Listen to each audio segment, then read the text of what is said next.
Okay, good evening, Earth. This is Sturch broadcasting from the Mushroom Mansion, Taos, New Mexico, working on oil painting A Midsummer Night's Dream. Today I'm just going to give it a little bit of landscape work. We're going to put a body of water right here and a tree right here, just to start giving the scene some depth for the future figurative development. So here we go. Which is, I'm afraid, extremely vague because I don't understand it myself. But I do feel very strongly that this Beethoven's idea of the cognitive value of music, and indeed of art in general, is a real thing, and that, as I say, that we do not merely impose forms upon the world. We discover them within the world, and we also discover that which lies beyond form, and that which is the ultimate source of all form, which, as so to say, the creative principle at the upstream from all particular manifestations.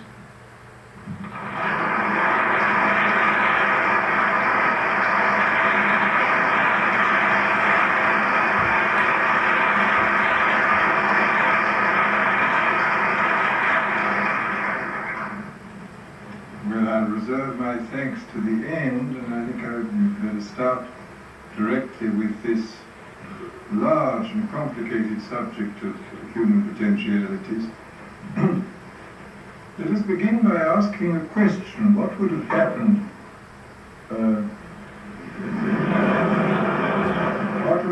to a child of 170 IQ born into a Paleolithic family at the time of, say, the cave paintings of Lascaux? Well, quite obviously, I mean, even if he was as intelligent as Professor Wiener, he could hardly have developed cybernetics at that period. He could have been nothing except a hunter and a food gatherer. There was no other opportunity for him to be anything else. And now the interesting fact is, of course, that the biologists assure us that physiologically, anatomically, we are very much the same as we were 20,000 years ago, and that we are using fundamentally the same equipment as the Aurignacian man to produce incredibly different results. That we have, in the course of these 20,000 years, actualized an immense number of things which, at that time, and for many, many centuries thereafter, were wholly potential and latent in man. And this, I think, gives us reason for tempered optimism in regard to the future. I think there are still a great many potentialities of a desirable kind, of course also of an undesirable kind, but I think there are still great potentialities for rationality, for affection and kindliness, for creativity, are still lying latent in man. And it may be, since everything has speeded up so enormously in recent years, it may be that we shall find methods for going almost as far beyond the point where we have reached now.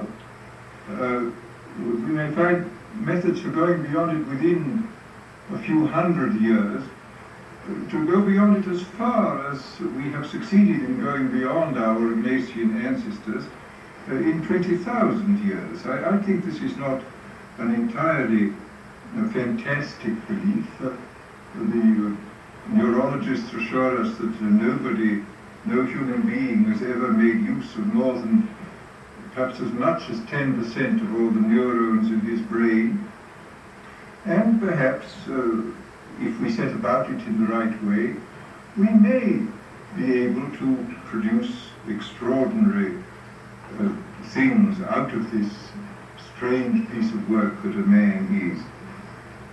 Well, there are, of course, geneticists who talk about the possibilities of eugenics, and quite clearly it would be possible to breed a more efficient type of man. But I think this is so far out of any question of practical politics at the moment that it's not worth discussing. And also, at present, we really don't know what to breed for. The most that we can say is that there are certain undesirable things which we would like to breed against. But when it comes to the positive side, we don't, I think, know enough who be practical geneticists yet. So I won't talk about that at all, but consider what can be done with the kind of human beings that we are at present. Now, I would think that one of the most important things we have to think about in relation to human beings and to the possibility of actualizing more of our desirable potentialities, one of the important points which we should stress, I feel, more than we do now, is the fact of human differences. Now, human differences are in their way just as important as human similarities. Human beings are unique. The species is more variable than any other species.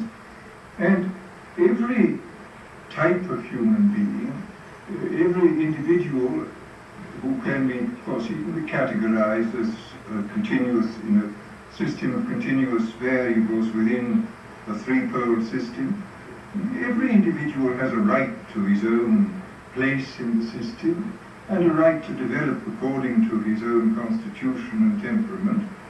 And I think that this we shall find increasingly is a matter of very great importance in getting the best out of human beings. That is to say, recognizing the fact of their intrinsic difference and trying in each case to work out means by which every individual can be helped to actualize his potentialities in his particular place in the general scheme of human beings.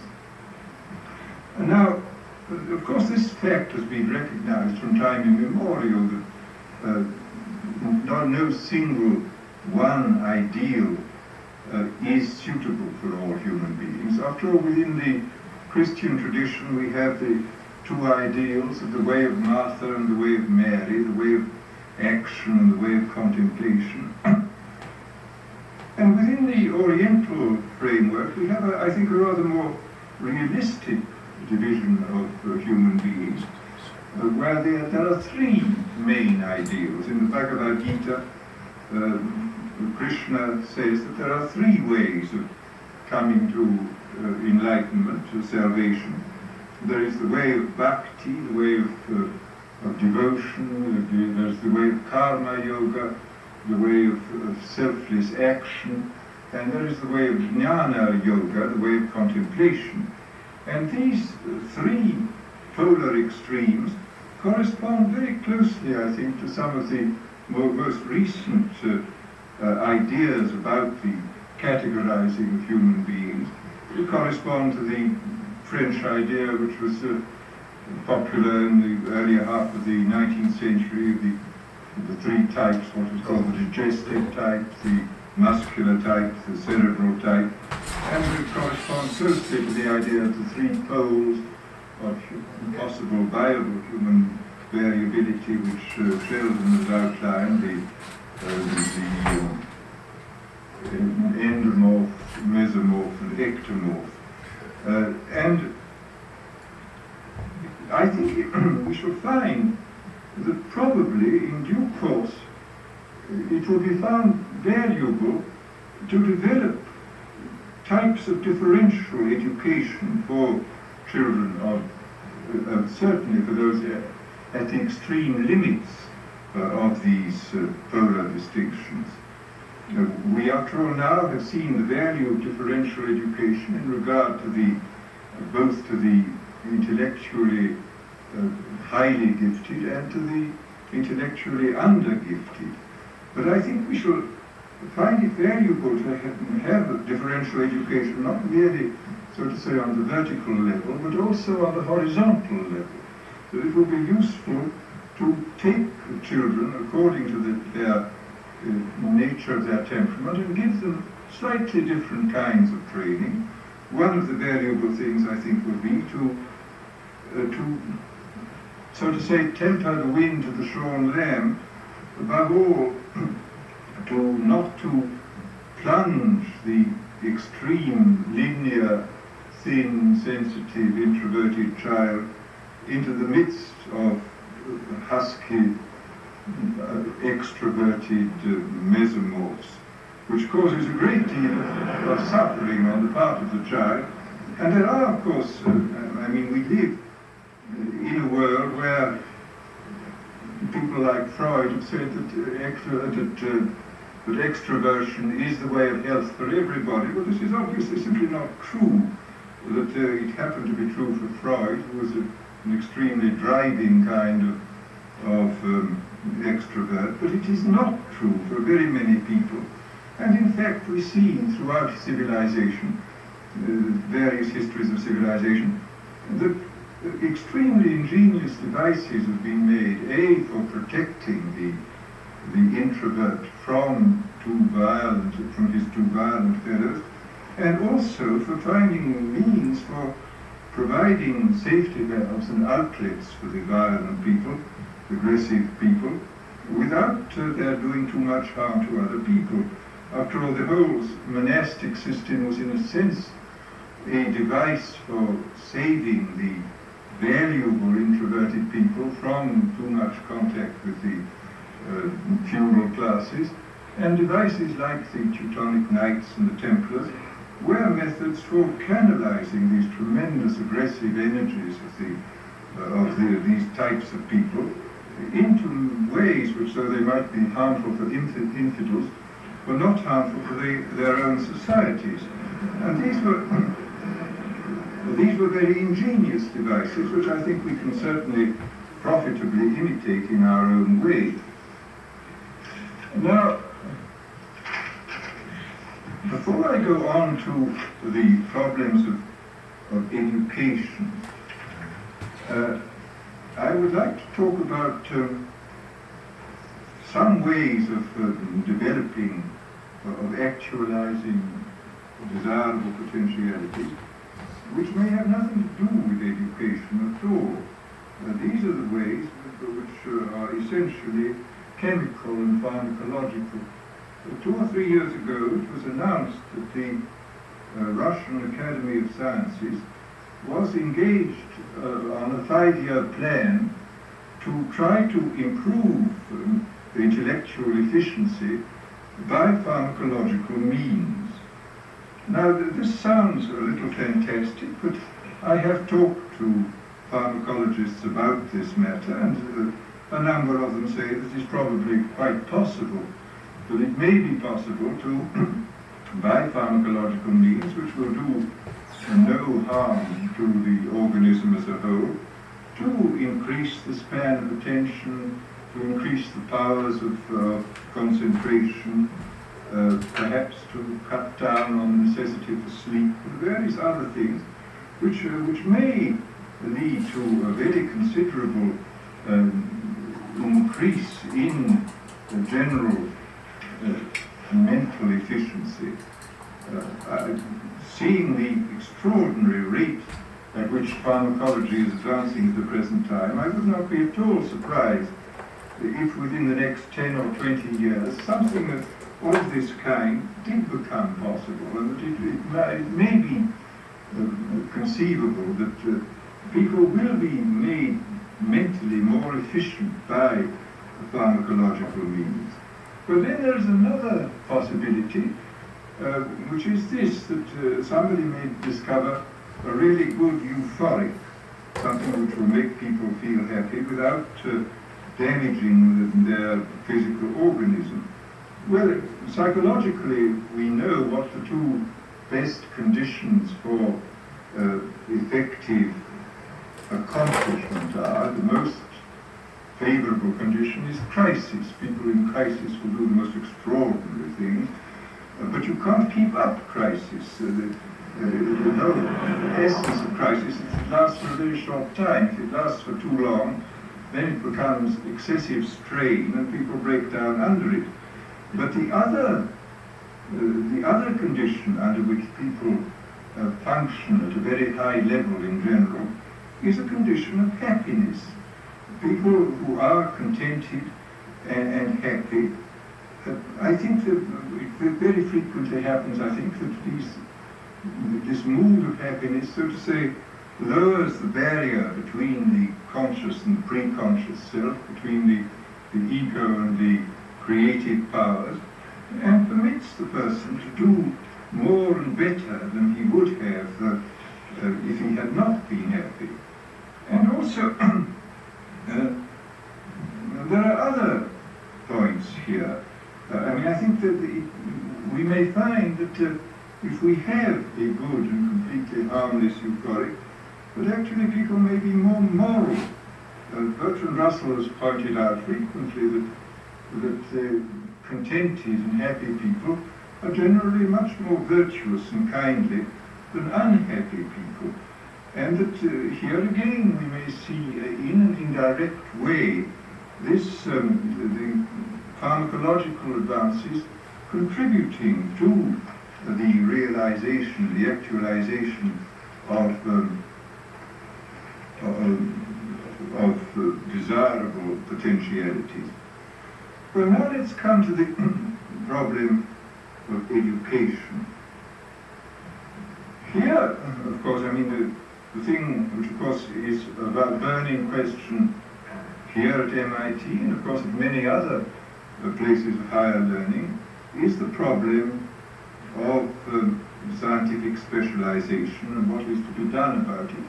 But we cannot, quite obviously, we cannot escape from specialization. And the problem is, how is it to be offset and mitigated? How are the undesirable effects of extreme specialization to be avoided? Well, the answer up to the present, of course, has been that it should be, that the scientific specialization should be mitigated by courses in the humanities. And this is very good, it is excellent that there should be courses in the humanities. But when we examine the matter a little more closely, we find that after all, courses in the humanities are courses in the world of symbols, of language.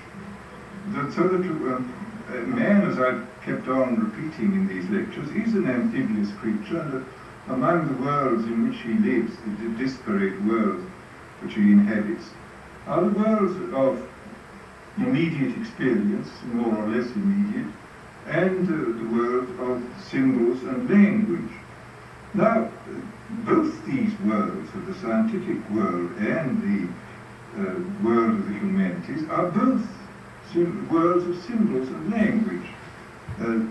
So that a specialization in one type of symbols is being offset by a specialization in another type of symbols. So that I think we find here that this is finally not very satisfactory, that what we need perhaps is some kind of mitigation of all this symbolic specialization in symbolic subject matter by some kind of direct training of the mind body, which has to use the symbols and do the living and form concepts and thoughts. And this, it seems to me, is one of the major problems which confronts us. How are we to find a method of teaching people, so to say, the non-verbal humanities in some way to counteract the excessive specialization on the level of symbols, both in science and in the conventional liberal arts courses. And incidentally, it's interesting to reflect that the liberal arts of the medieval curriculum were all, with the exception of astronomy and music, were all verbal arts. They were all concerned with words, and even music was treated as a science rather than as as a pleasure and an emotional appreciation. Of course, astronomy was also highly abstract and moralistic, so that almost the entire curriculum in medieval times was fully devoted to the verbal training on the level of symbols. And we still inherit this. I mean, we are, I think, good deal better than the medieval people were in regard to training outside the world of symbols, but we haven't, it seems to me, yet gone far enough in this direction. And here I would like to quote again something which I quoted before. This is a remarkable phrase of Spinoza's, where he says, teach the body to become capable of many things. In this way, you will perfect the mind and permit it to come to the intellectual love of God. But this is, the more one reflects on this phrase, the more remarkable it is. And this, I would say, it would be the kind of slogan, so to say, the kind of first axiomatic statement of what this type of non-verbal education should be. Well, now let's consider the ways in which we could apply this kind of non-verbal humanistic education to human beings.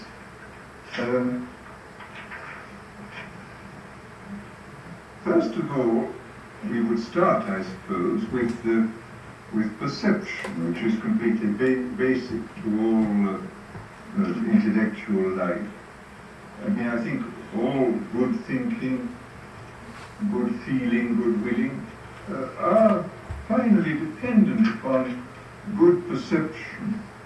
And we do remarkably little, I think, in the way of training the perceptions.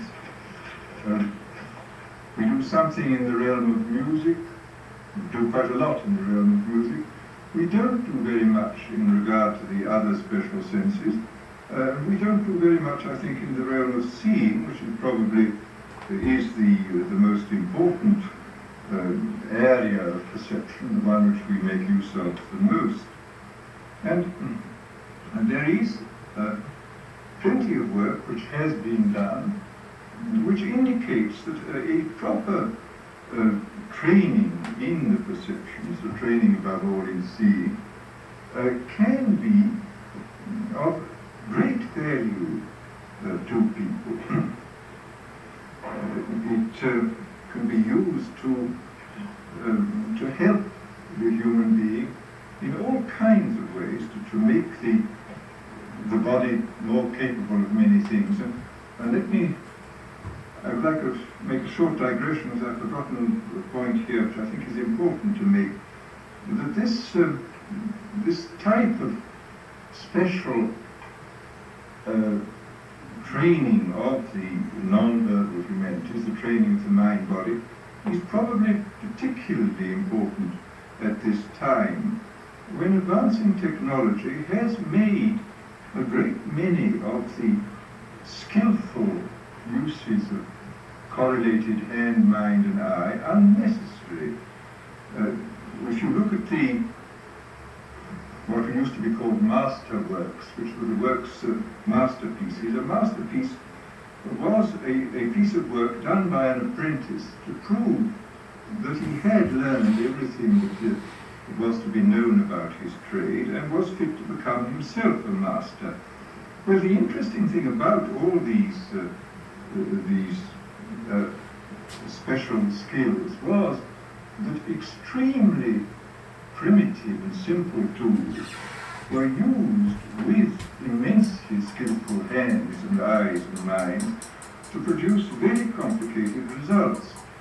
Today we have excessively complicated tools which can produce even more extraordinary results, but with a minimum of hand, eye, mind correlation, and often with no hand, mind, and eye at all if the machine is completely automatic and foolproof. And this word foolproof is very important, because a foolproof machine or a foolproof organization, it is not only foolproof, it is also spontaneity. All right.